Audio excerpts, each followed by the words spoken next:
1946 সালের cooperative industrial থেকে একসময় গোটা রাজ্যে গজ ব্যান্ডেজ সরবরাহ হতো। সেই ঐতিহ্যবাহী প্রতিষ্ঠানের সামগ্রী অজান্তে বিক্রি হয়ে যাওয়ার অভিযোগ ঘিরে চাঞ্চল্য ছড়ালো বসিরহাটে।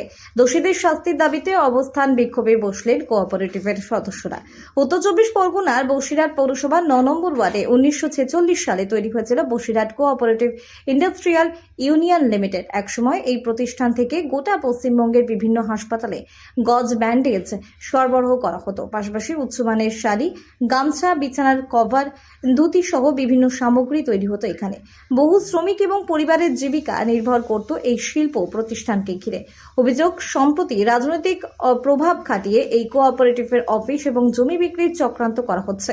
কোঅপারেটিভের সদস্যদের দাবি, এলাকার শ্রমিক সংগঠনের নেতা এবং তার ঘনিষ্ঠ দল এই কাজে যুক্ত। এমনকি ইন্ডাস্ট্রিয়ালের ভিতরে থাকা বহু যন্ত্রপাতিও বিক্রি করে দেওয়া হয়েছে বলে অভিযোগ। এই সম্পত্তিটা আমরা যে 350 তাঁতে ছিলাম, এই 350 তাঁতই এখানকার সব শরিকদার। বেচতে গেলে প্রত্যেকে সই সম্মত দরকার, প্রত্যেকে অনুমতি দরকার, নাহলে বিক্রি হবে না। সেই সম্পত্তি মুজাফফর নিজে দায়িত্ব নিয়ে কোর্ট থেকে কি সব কাগজপত্র বার করেছে, এরা এখন বিক্রি করার ষড়যন্ত্র তৈরি করছে। এই মুজাফফর একমত ক্রিমিনাল।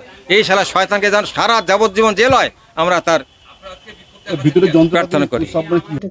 এই ঘটনার প্রতিবাদে এদিন কোঅপারেটিভ ইন্ডাস্ট্রিয়াল সামনে অবস্থান বিক্ষোভে সামিল হন সদস্যরা। তাদের দাবি, যারা এই দুর্নীতির সঙ্গে যুক্ত তাদের দ্রুত গ্রেপ্তার করতে হবে এবং অবিলম্বে এই শিল্প প্রতিষ্ঠান পুনরায় চালু করতে হবে। করেছে যারা বলেছিল তারাই করেছে। নাম বলো।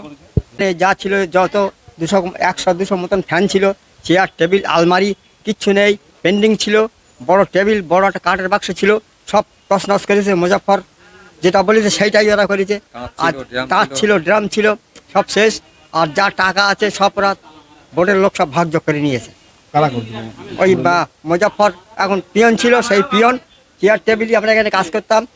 এই টেবিলে ও টেবিলে চা বিস্কুট এইসব দিতি, নিজের দায়িত্ব নিয়ে সব কিছু এটা তছনছ করেছে। বিক্ষোভকারীদের আরও অভিযোগ, 2022 সাল থেকেই তারা এই চক্রান্তের বিরুদ্ধে সরব হচ্ছেন। প্রতিবাদ করতে গেলেই তাদের বিভিন্নভাবে হুমকি দেওয়া হতো বলেও দাবি করেন তারা।